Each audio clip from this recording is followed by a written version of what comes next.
Well, hey guys, John Ferris here. How's it going? Well, you guys had enjoyed my last little Atlantis talk, crystal talk that I did on YouTube, and I thought I would continue with that and share a bit more with you. Um, my talk at these shows is usually in three parts about different things, Atlantis being one, magnetite, which is in our brains and is a crystal as well. But this is another section of my talk, and I thought I would share it with you guys. So, why do we love crystals so much? Does anybody have any thoughts on that? As I would ask in the crowd. For me, I really feel like it's a remembrance with the connection.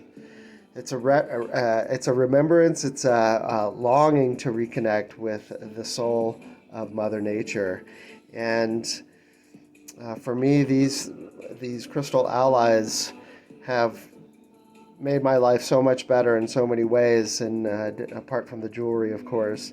But I just love having them around my house and holding them in my fields, and they do a lot of different things other than look pretty. Crystals are the most ancient beings on the planet. They're up to 500 million years old. I have no idea how old this crystal would be in relation to that. But I was at I found a crystal cluster in Colorado, and I actually asked a geologist what the size. These little crystals on this rock were about that big in size, and the geologist said those are about 10,000 years old, so super slow growing. And these crystals, they don't decay, they don't die, and they're always here for us. So fascinating. And I feel like even though they don't really die or decay, they do break sometimes.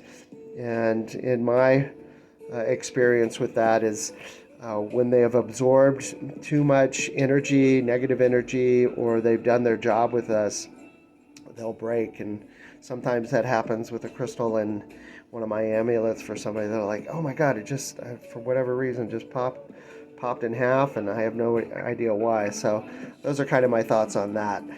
And we have to wonder. For me, it's like, do the crystals pick me, or do I pick the crystal?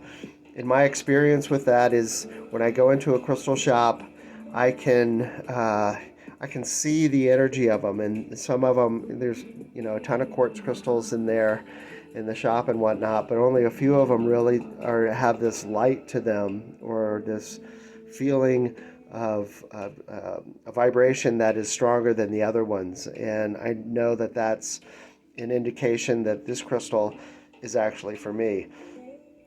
So, crystals are formed, and you get into this. This is an interesting concept because it's much like a mother and her baby in human form. So, in these tension joints in the earth, there is a slip, right? So, it creates this vacuole, this chamber that's in the earth, and it gets filled with steaming hydrothermal fumes, which are highly energized and mineralized.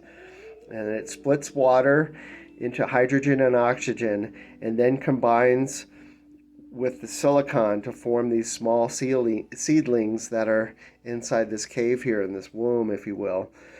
And what happens is they sink down to the bottom or they attach to the sides, and whatever direction that they kind of attach themselves to, you'll get the growth or the c-axis. This is the c-axis in the crystal, the growth pattern, this formation that grows up like that. And that's why you see these quartz clusters that have all these different arrangements of the crystals, and that's how the whole thing starts. And it's much like the first cell of a human embryo inside the mother's womb, right? Like, it's fascinating to me. And a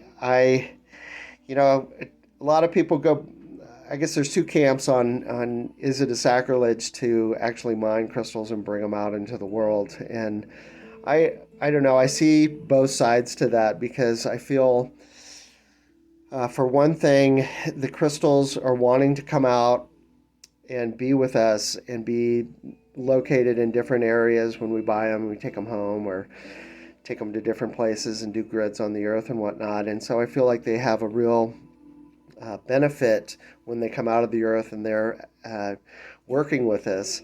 And on the other side of that coin, I also see where, I've been to the Tucson Gem and Mineral Show, and I've gone into these big booths with rows and rows of tables of polished quartz hearts, rose quartz hearts, or fluorite or something like that, and the tent just feels awful. It just does not feel like these crystals were respected or treated well.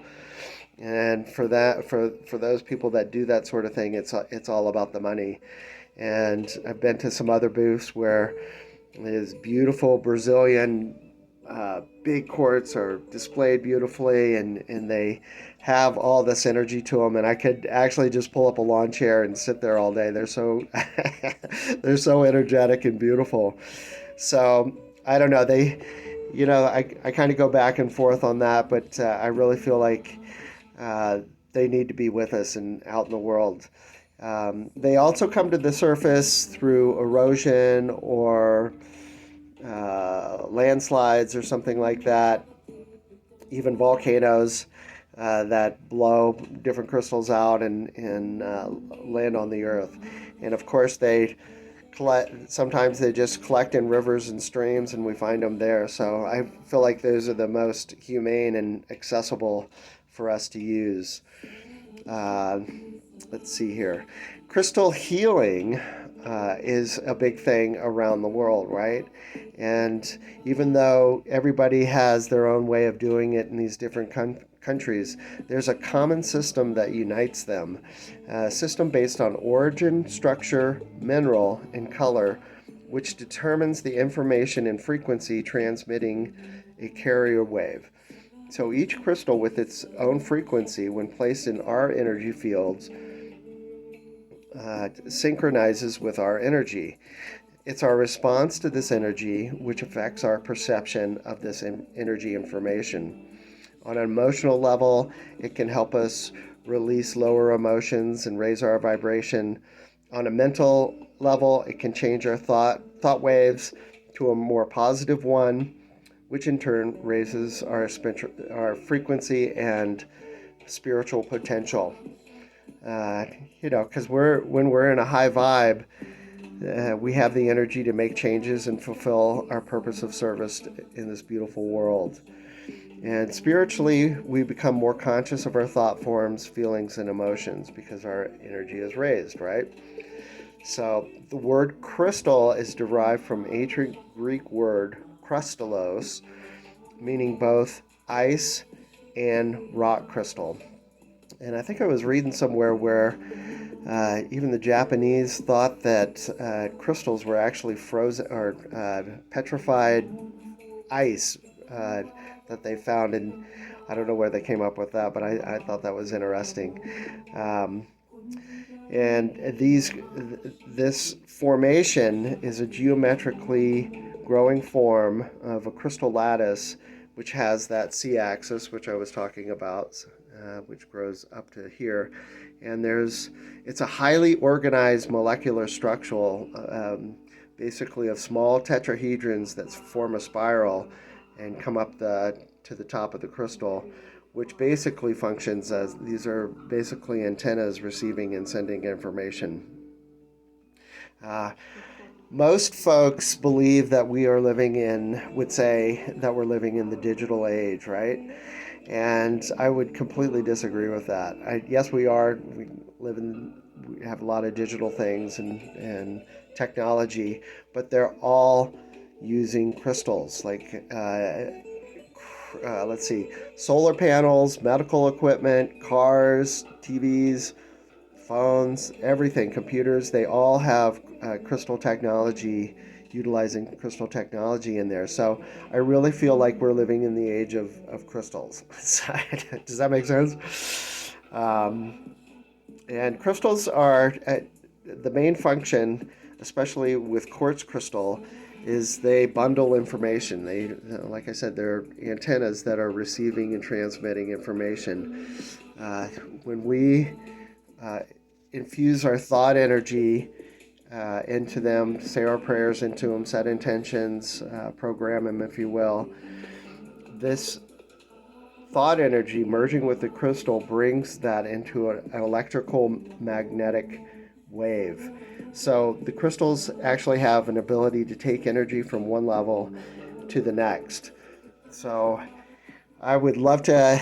That's a little bit of that the talk that I was talking about and sharing that with you. I wanted to share that with you guys. And if you have your own thoughts about what I said or have any questions, feel free to reach out, and keep this a little bit short for you guys today. And I just want to, again, thank you so much for all the love and support that you have always shared with me. And yes, I will continue making these high vibrational amulets and working with the crystals for the benefit of mankind. That's my service work here, and I'm honored to do that for you guys. So thought I'd share, and just love you guys to pieces, and have a wonderful day, and let's talk soon, okay?